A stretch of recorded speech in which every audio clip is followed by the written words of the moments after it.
So we try to keep the show pretty clean with the language, right? But for a lot of you, I have a pretty dirty word to lay on you.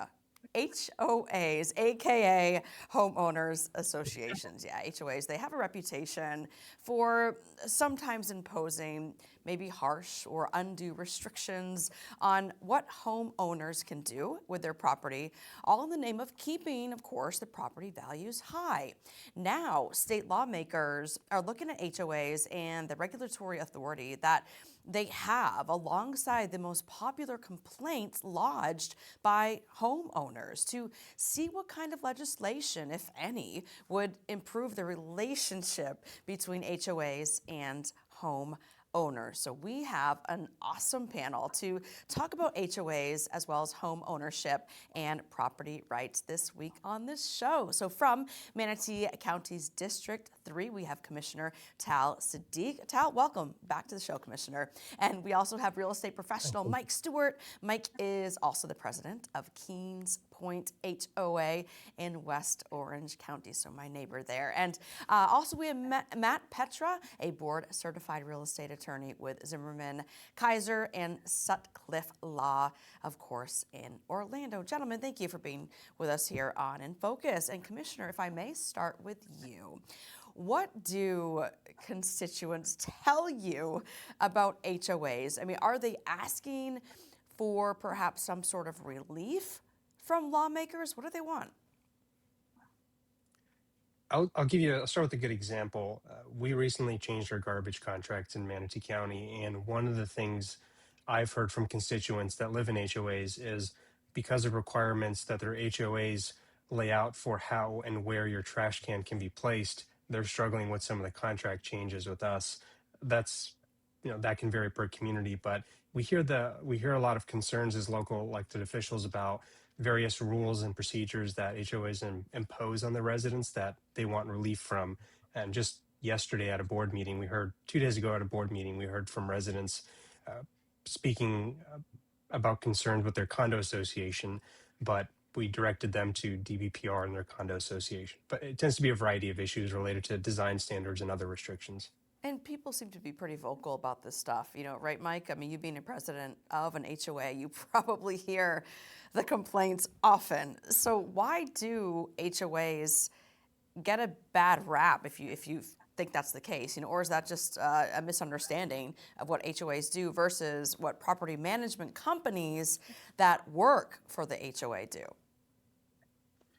Yeah, I think that HOAs do get a bad rap for the most part, but at the same time, residents do they're very passionate about their individual properties and how they think, their properties should look. And, we as a HOA have to evaluate that and also determine if that falls within the design standard manuals of the neighborhood that they're living in. But overall, I think it's important that HOAs select the right board members, and that the board members have a vested interest in. For instance, when I ran for president, we've seen such price escalations in Florida, and we want to see that value continue to grow.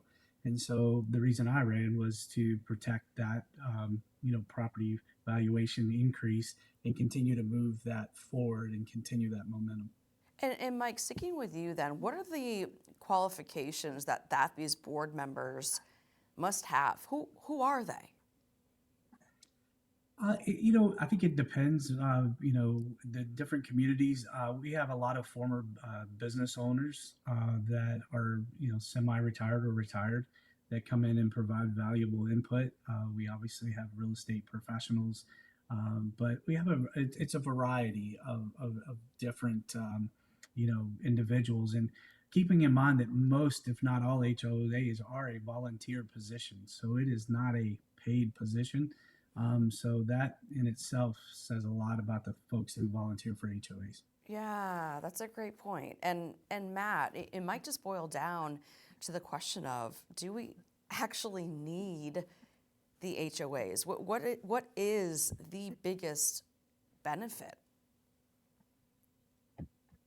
Well, so when people set up HOAs, they're voluntarily giving up their property rights, so that way they can ensure that certain concerns that maybe they would have had if they lived outside of an HOA are not an issue.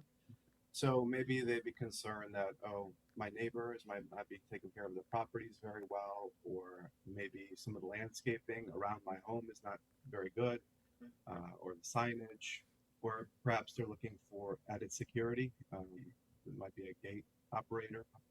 So people give up property rights certainly to be inside of an HOA, and a lot of people do that intelligently. They aren't surprised that they are restricted in part, and plenty of them are familiar with what are some of those guidelines and rules before they get in there. Certainly, almost all people I talk to don't read the entire declaration for their association because there's a lot in there that probably doesn't pique their interest immediately, but they all certainly do care about the budget, the assessments, and the restrictions on their home and what they can expect of their neighbors.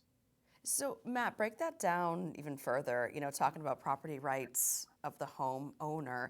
What gives any homeowner the authority to tell them, what they can or can't do with their property? It just seems so un-American in the principle when you kind of do that, 50,000, oversight look. So just talk about those rights of that homeowner. Yeah, it's funny you say that. I've worked with attorneys, even in Southwest Florida, where there's a lot of homeowner associations. And I said, do you live in an HOA around here? And I'm like, no, I live in America, which I thought was pretty funny. But you have a bundle of rights legally when you buy a home. And obviously, it's restricted by zoning and local government and ordinance. But you can still give up more, and it can be in the context of an HOA. It doesn't have to be. Some people have restrictions within a community with their neighbors, and that they aren't in an HOA at all. It's a street, and they bind some of the houses together. And so when they go into an HOA, you're assuming a loss of some of your rights because you're being bound contractually. There is a declaration, and tied to it are bylaws as well that help procedurally run the HOA. So you're telling people, yeah, you can, maybe restrict how I can use my property, maybe how often I can lease it, what I can plant here, where I can put the fence, a lot of stuff like that. And then there are also small rules that get passed. Some people might find tickets on their car if they park on the street of their HOA, which might not happen in a non-HOA community. Yeah, and Mike, just the giving up of rights, that's just kind of an interesting thing that we're talking about. Add to what Matt was saying, if you would. Yeah, I think for instance, Matt brought up giving tickets for being parked on the street. And what a lot of people don't realize is, for instance, in our community, if two people park on the same street, especially, we have rules after 1 a.m., emergency vehicles cannot get down that street. So, a lot of times people don't quite understand the rules and the regulations of an HOA until, it either obviously applies to them, or until they, as was said earlier, a lot of people don't read all of the CC&Rs and all the requirements. But I have not found HOAs to be so unrestrictive that I would consider people are giving up their rights. I think I would like to refer to it as being neighborly and protecting the integrity of the entire community. Awesome. I love that way you put that. And Commissioner, then, talk to me about how HOAs perhaps intermingle with cities and counties. I mean, they have laws and ordinances to follow, right? It just can't be Wild West out there. So I get that, but it's also folks, they do want to have their freedoms and not feel like perhaps they're being micromanaged. So it's a double-edged sword. It is, and I'll start by saying if you've seen one HOA, you've seen one HOA. People criticize local governments for owners' rules and regulations. 67 counties, you've seen one county if you've seen one, and the same thing with HOAs. The vast majority of them are probably doing right by their communities, but sometimes if one does something wrong, it tends to blow up. But what I will say is that in an HOA, the traditional role has been to maintain common areas, infrastructure, think roads, think clubhouses, things that a county or city government does not want to do, frankly. It's very expensive. And so that's been the traditional role in HOAs and local governments, is we'll do basic landscaping, but if you want a certain type of plant, you want some nice palm trees, that's on you. The taxpayer is not going to fund that. As far as general things like ordinances and more, I would say noise complaints, for example, or let's pick short-term vacation rentals. Not every county and city has a vacation rental ordinance. Manatee County does not, and a lot of people that want to go to an HOA community do so because they want to avoid living in an area that could have short-term vacation rentals. So if you live in an HOA, you get some protections that some governments may not provide. So it's just a way of having additional protections, if you will, for your community. So, gentlemen, curious to know your worst or maybe most extreme HOA experience or story. Mike, give it to me. Well, mine actually relates to Orange County right now. So we have 28 miles of roadways, and we currently have 4,000 planted oak trees inside of between the sidewalk and the street, which we as an HOA own. And unfortunately, these oak trees are 27 years old, and they've uprooted our road systems.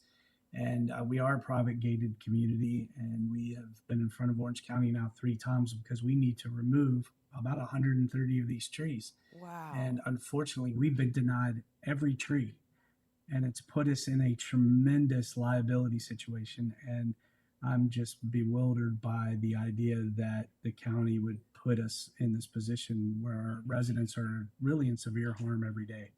Man, and I was thinking you're going to say something like, "Oh, they moved the trash day for the blue tops to Tuesday from Thursday," but that's a whole other issue. And Matt, what Yes. about you? What's one of your most extreme, perhaps, HOA experiences that kind of has you riled up? Yeah, so I do have some funny stories, and I don't know how great they are for television sometimes. But I think, some of them you can think of the Seinfeld episodes with Jerry's parents living in Boca Vista, and it's a lot like that sometimes. But I would want to be an advocate too for some of the good that can happen when you have an interested board. So one of the memories I have coming out of the housing crash, and I was at that time practicing in Southwest Florida, there were communities where the properties were simply abandoned entirely for a long period of time. And it's pretty sad when you live as your primary residence on a block and there are plenty of houses as you drive to work that are just completely left alone. And sometimes the lenders were just not able to move as fast as the HOAs and the neighbors wanted them to move. And the HOAs did a really good job of sometimes moving the lenders along to just get these properties moved out and to new ownership. And the worst example I remember was one of the pools in one of the homes. It essentially became a pond, really like a complete pond, and pretty dangerous too. Besides all of the wildlife, but partially filled, and you can think of maybe somebody's kid or a pet could potentially fall back there. Yeah. And it's unfortunate, but because there was an HOA involved, the HOA was able to at least go in and foreclose the property and temporarily upkeep it and secure it so that way it wouldn't be a danger to the neighborhood and no longer a blight. So that's the point of advocacy for an HOA. And so, yeah, so Commissioner, to you, do you have a worse or an extreme HOA experience, either in a bad way or perhaps a positive way, where you're like, wow, man, this thing really works. This should be implemented. I definitely have an interesting story, more of a horror story, not Oh, personally, gee. but from a family member. And it kind of sparked my interest in governance, local government eventually. But I was 16. I'd go to family friend's home in West Virginia. And in this particular case, it's all private infrastructure. There are two HOAs. One owns the first segment of the road. The second one owns the second segment. Well, my family friend lived in the second segment, and to get out of his neighborhood, he has to go through the other HOA's road. He likes his ATVs. It's a rocky, hilly area.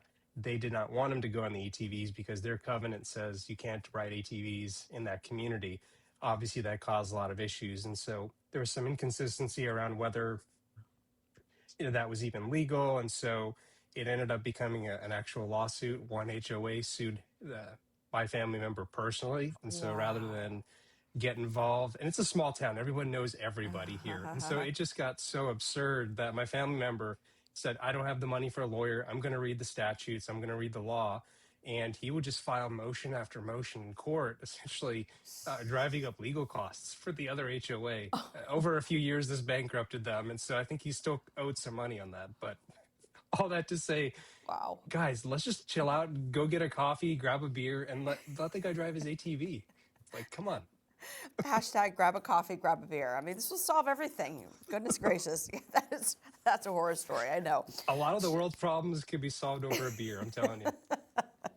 Mike, catch us up to speed on the consequences of violating something in the HOA. What is that process? What is the punishment process like, and how easy is it to get out of? Well, first of all, the consequences usually we just implemented this year, beginning a $50 fine. But first you get a 1-letter warning. So you get a letter that just reaches out and says, hey, you're in violation of this ordinance or this, CC&R. And so we basically give them a 1-letter warning, and then we initiate a $50 fine. And then the state of Florida, that, maxes out at $1,000. That's essentially, we just went to that this year. And it seems to be effective, but we try to be as neighborly as we can before we implement the fine. And usually it's been very successful. The homeowners reach back out immediately. And so we found that to be very favorable for everybody. Awesome. You mentioned the state, so I want to get into some legislative stuff. The Florida legislature is taking up HOAs and property rights this legislative session right now. So, Matt, what kind of changes to Florida law would you be comfortable with? Yeah, so what's being proposed is probably going to see a lot of hands still getting involved, and certainly, a designated portion of the court dedicated to HOA and condominium topics would probably be a helpful idea. Parts of the state have just so many thousands of community associations that certainly would be keen and smart. There's also a provision that dealt with disclosing conflicts of interest that board members may have. Again, I don't think that that's extremely prevalent, but we do get these horror stories statewide, and they do happen from time to time. So just staying back and not voting or participating in a topic that might benefit you or a family member is a particularly good idea. The 720 for HOAs, the Chapter 720 of the Florida statutes, is being updated annually. And so frequently good ideas do make it in there. And I think we'll see some good ideas make it to the forefront again when it comes July. Yeah, gentlemen, some of us could be getting notices because a certain part of our house is not pressure washed well enough, or the grass gets too long, or the shrubs are disorderly. So, Commissioner, ending with you, what do you think the legislature should be discussing this session to perhaps modify what we know right now? I would say, and I personally do not live in an HOA community, but many of my constituents certainly do. And I would say that with any piece of legislation that preempts, in this case, HOAs, be very careful, because in a year where we are evaluating the elimination of property taxes, significant changes to how HOAs are governed, the dispute processes, and more, if you completely eliminate HOAs, local governments may not have the money to pick up and maintain those nice clubhouses, that landscaping and more. So be very, very cautious about how this legislation proceeds forward. I do think that, given some of the horror stories I have heard, that the legislature does need to provide some type of a solution for residents that have boards which are, they feel, not responding to them. So there's some segments of the bill that provides for a more speedy dissolution process or a transparent one. Let's make sure we balance that and not overly empower a minority that do not like their HOA. Commissioner, Matt, and Mike, so beautiful having you in the space with me. Thank you for your expertise, and hopefully we can all neighborly just get along. Guys, thank you so much. Thanks for watching our YouTube channel. To keep up with important issues impacting our communities and hear more conversations with the people who are shaping the future, subscribe to our channel. You can also download our app or find Spectrum News on your TV for balanced, in-depth political coverage and more.